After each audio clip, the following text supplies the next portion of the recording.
I actually think there's more outlets today, but there's a lot more competition. And you've got to be very quick and you've got to be able to adapt. And you also have to have the right messaging for your client to position them as the thought leader. But I just think more opportunities today, but I also think there's a lot more competition.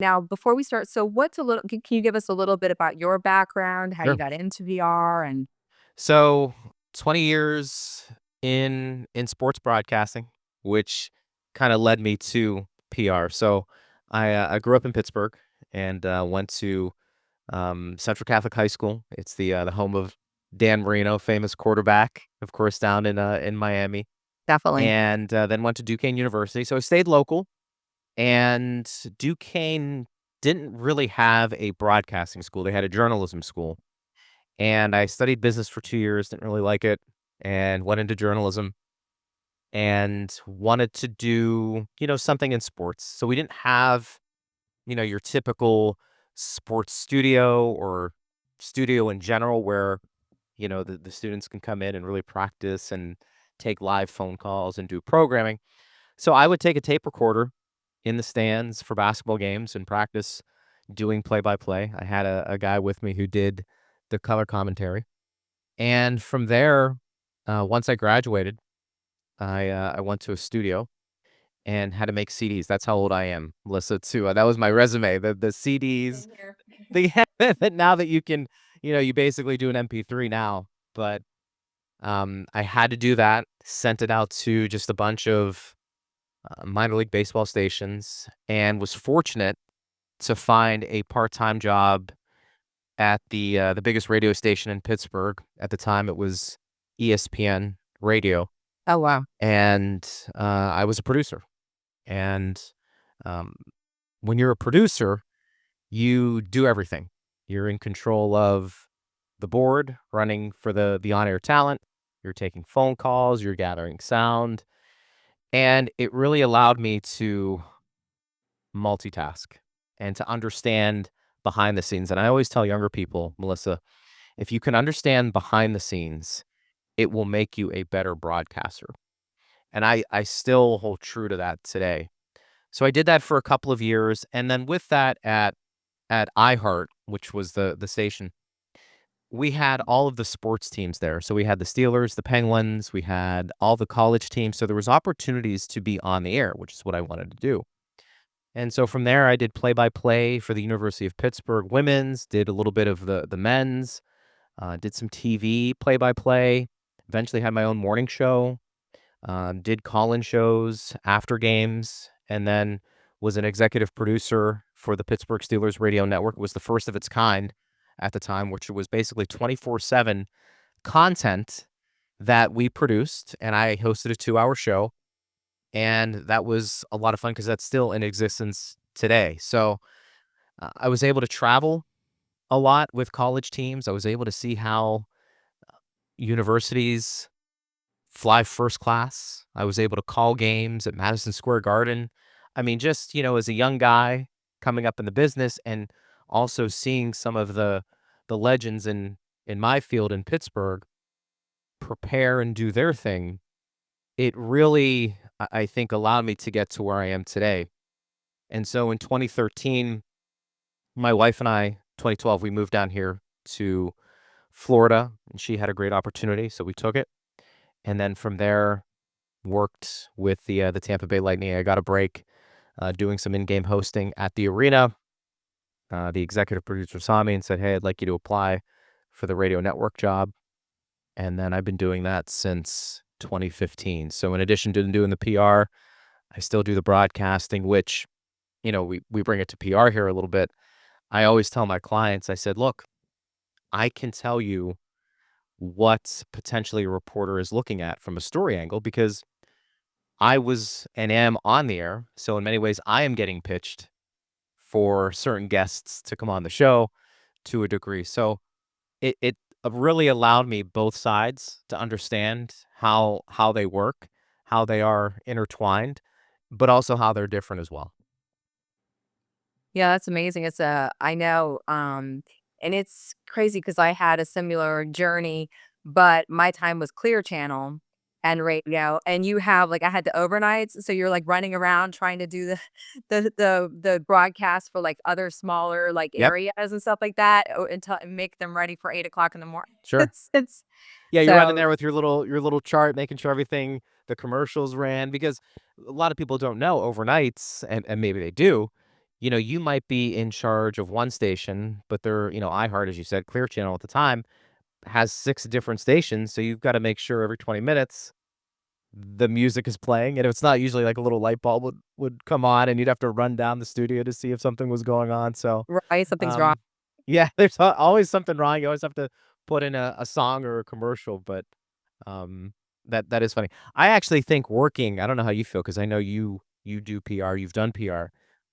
I feel like working in radio, especially producing and knowing certain things, gives you an appreciation to be a PR person because you're always trying to find an angle, you're trying to find a story, and it's very fast paced to a degree. And I feel like PR can be that as well. And you and I, we were talking off the air about trending news, breaking news. I mean, that's such a big deal in PR today, where you really have to be able to move around and pivot to get to where you want to be for your client. But I do think the radio background helped, looking back on it now from a PR perspective. Yeah, oh, definitely. And what are some of the other things that you think, like, as far as having that mentality that's helped you with your clients? So I think just being able to multitask and work on a number of different things. So I have, underneath me, 40, 45 clients, and they all have their different publicists, but in many ways you're overseeing all of those accounts. And you've got to be able to kind of pivot, or if you see an opportunity here, if there's a TV opportunity here, you really have to be fast paced and be willing to adapt to your surroundings. And I think that's a big deal. But I also think, too, when you're talking to your clients, and a lot of them, when they first come on board, there's this expectation that there's going to be this feature article in Forbes within the first 2 weeks, and you really do have to temper the expectations, and it's not that you can't get that feature. Is it unlikely? Probably, just because there needs to be a media resume that builds out. But I think having worked in media and still doing broadcasting, at least I hope, you can bring some credibility to the conversation and say, "Look, this is the process. You have to trust the process, and I can tell you from firsthand experience." And I think a lot of times that settles them down, and I think they understand. And then, it's your job to get them in the media, and then once they start to see it, then I think a lot of times the light bulb goes on and they reflect and they'll say, "You know what? You were right. That makes some sense." This is what it took. And Yeah. now, how what do you see in the media industry now as opposed to, 20 years ago? There's a lot more opportunities to get into the media because it's mostly digital. We're not talking about just newspapers. All the newspapers have a online version. And for every New York Times or Forbes, you have maybe 100, 200, however that number, whatever that number is, of smaller publications that are pretty niche. And maybe they focus just strictly on tech that didn't exist, 20, 30 years ago. So I actually think there's more outlets today, but there's a lot more competition. And you've got to be very quick and you've got to be able to adapt. And you also have to have the right messaging for your client to position them as the thought leader. But I just think more opportunities today, but I also think there's a lot more competition. And that's something I don't know if you've ran into this, but is it important for clients to not be so narrow-minded as far as what they'll talk about? Sometimes they're like, "This is what I do, and I'm only gonna talk about this." 100%. 100%. And, one of the things we do on the onboarding call, that first call where they get to meet the PR team, I like to let them know that, listen, we are going to be super focused when we are pitching to outlets to hammer home exactly what you want to talk about. But in between that, we can walk and chew gum at the same time. And I'll give you an example.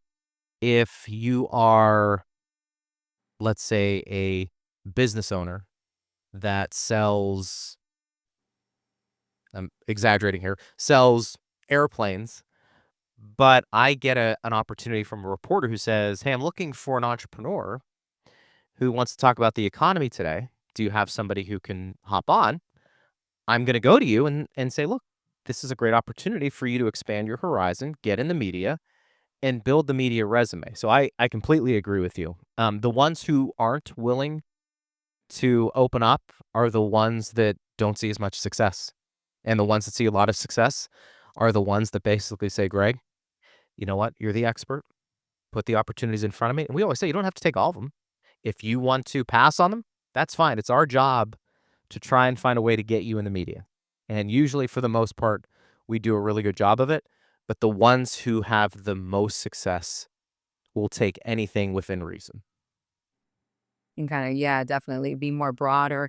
And what are some one of the other things too, there's a misconception between what public relations handles and then you have marketing. Ugh, 100%. And I feel like that is a constant struggle with a lot of clients and their internal team, because we always say for PR, for it to really be successful, we need the client's participation, not only in taking the opportunities, but what are you doing with the opportunities once your name's in the media? We can't promote it. I mean, we can, if my client gets a hit in the Texas Insider podcast and we share it on LinkedIn, we'll do that. But the client also has to really engage. You've got to post that on your socials. You've got to link that back to your website. Heck, create a story out of it on your website. And the key is the SEO. You get into a lot of that conversation and building that awareness. PR is only as successful as the client allows it on two different levels: your participation in taking the opportunity, and then your participation in sharing it on your socials and really getting excited about it and letting people know that you were in a story. So, a lot of times I think people think if I do PR, everything is going to be cured. My sales are going to be cured. All the traction to my website is going to be cured. And while it can happen, and it has happened, most of the time you're going to need the client to help out in that department. Right, or they'll have to get maybe somebody either in-house or something to Yeah, help with the marketing initiatives correct. and stuff like that. Yeah, because 'cause Yeah. they're I know they do rely, I think, on you. They were like, "Okay, you're gonna do everything, and you're gonna fix all of this for me." Yeah, So and look, we have at Otter, which is really great, we do have those capabilities. And, everybody has different packages for what you're looking to do. But if you're just the client who's looking for thought leadership and media opportunities, then it's going to be incumbent upon them to really showcase where they've been on their end rather than just say, "Okay, I was in this outlet. Where's all the business coming from?" right, and then why isn't the traffic, like, flooding Yeah. my Right, and so look, sometimes it's gonna happen, but it takes 2 to work it out. and now I know right now, especially with the news cycle being it's always been fast paced, but I think Yeah. now even more so than ever, how do you capitalize on, like, that trending news? So, you definitely are keeping an eye on what's happening, and look, everybody gets their news from different places now. It's not your traditional media. So, you could just be doing a quick Google search of trending news topics.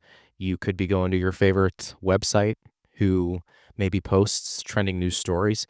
I know our team internally, we have somebody that sends out an email, especially at the beginning of the week, with some trending stories that we can go after early on. Social media, you'd be surprised how much trending news you can get. Doesn't mean it's always the right trending news, but at least you can get a pulse of what's happening, and that can be super valuable.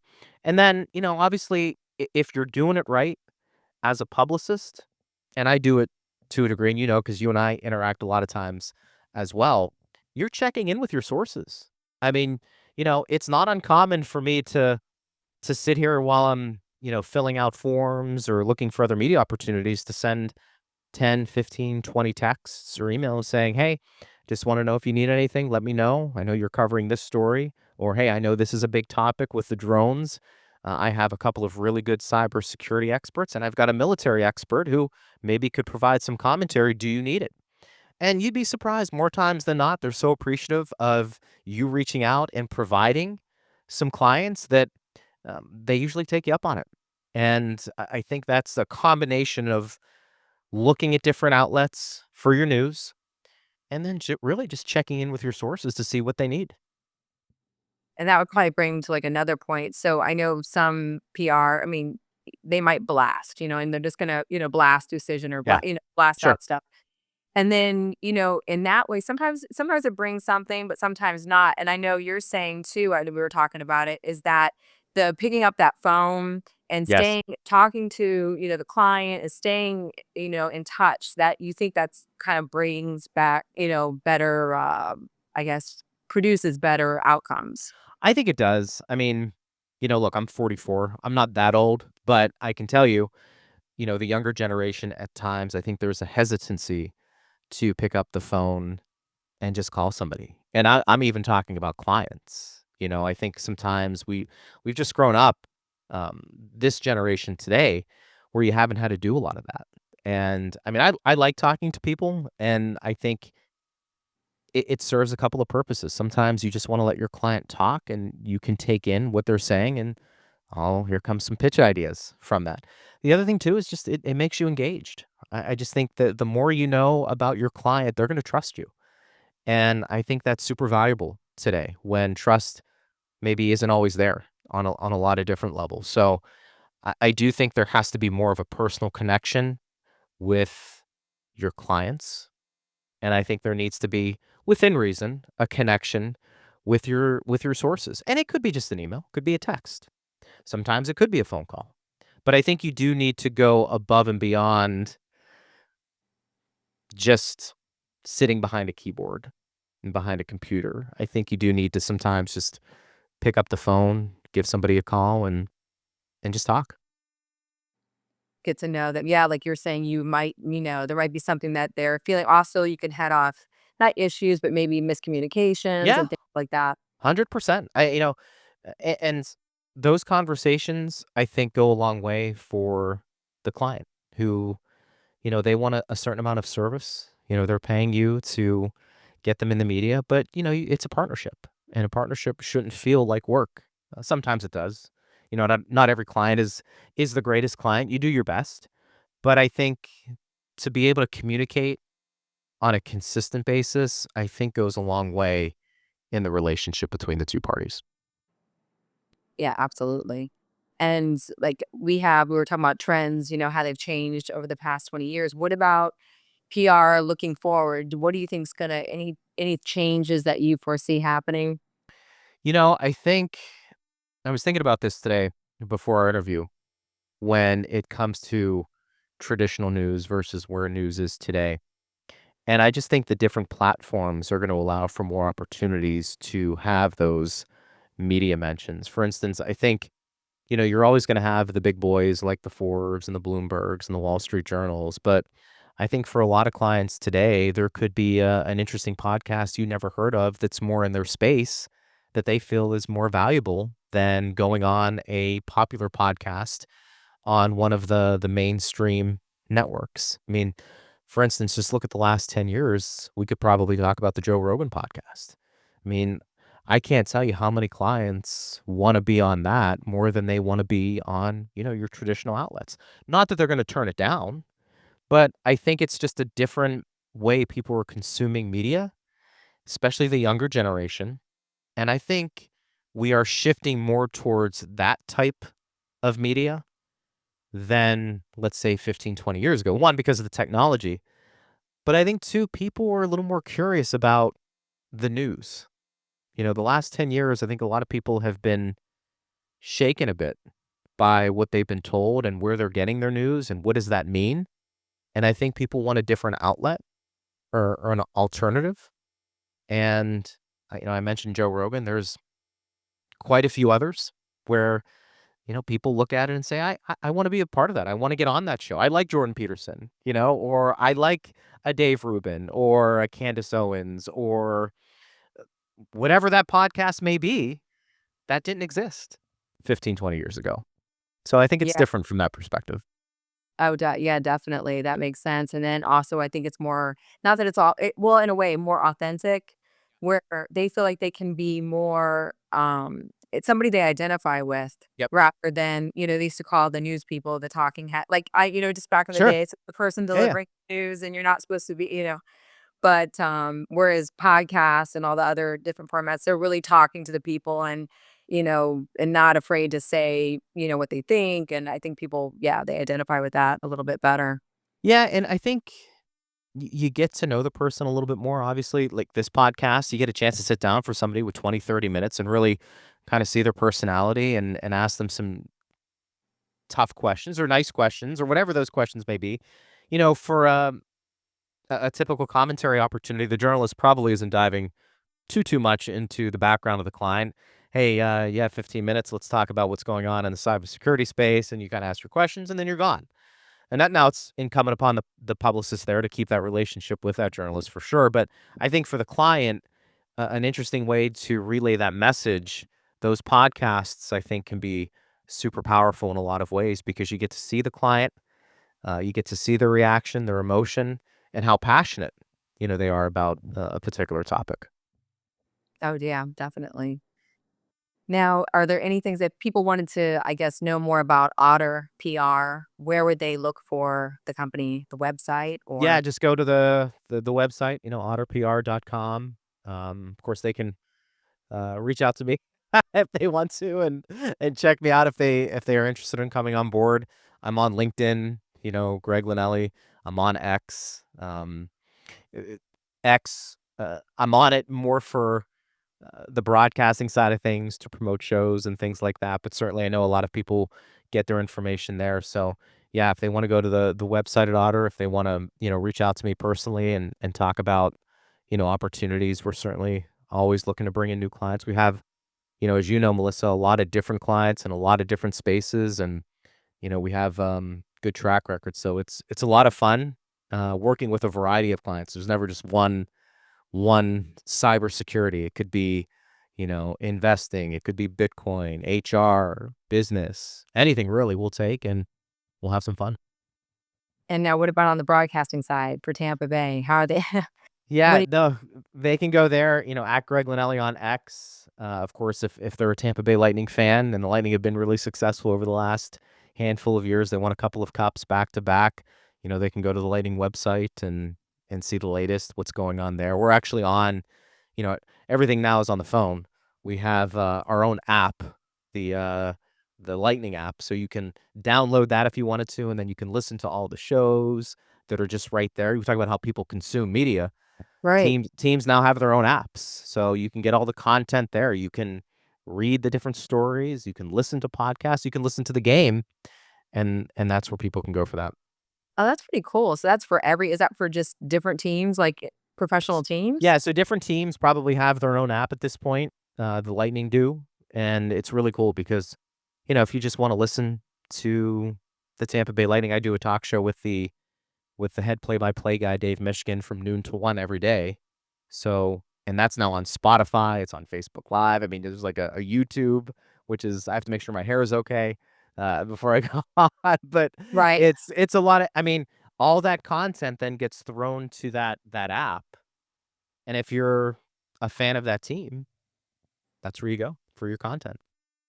And get all your updates. And I wasn't there 20 years ago, as we talked about it. Oh, no, definitely. I think I'm Amazing. even I still remember betas. So that's like there was Yeah, betas were being and phased out. So we did have, that I mean, that was big time 1980s, right? The beta version, and that was, I mean, that was when going to Blockbuster was fun. You went to rent the movies, Blockbuster, and you had either beta or VHS. yeah, definitely. Well, I'm glad you got to join me today and talk to us because it's super fascinating. I think PR and news in general, but it's Yeah, just it's a fascinating industry. it's fast-paced, and it's probably gonna continue to change over the years, and PR will still be a big part of what companies wanna do. They just have to decide how effective it can be with their participation a lot of times in the campaign, but it won't go away. PR is always gonna be there. Right. But Exactly. thank you for having me, Melissa. Oh, no, definitely, and I This is a hope lot you of come fun. back. You gotta come back too after the new year, and maybe we can talk Absolutely. about the things going on. For sure.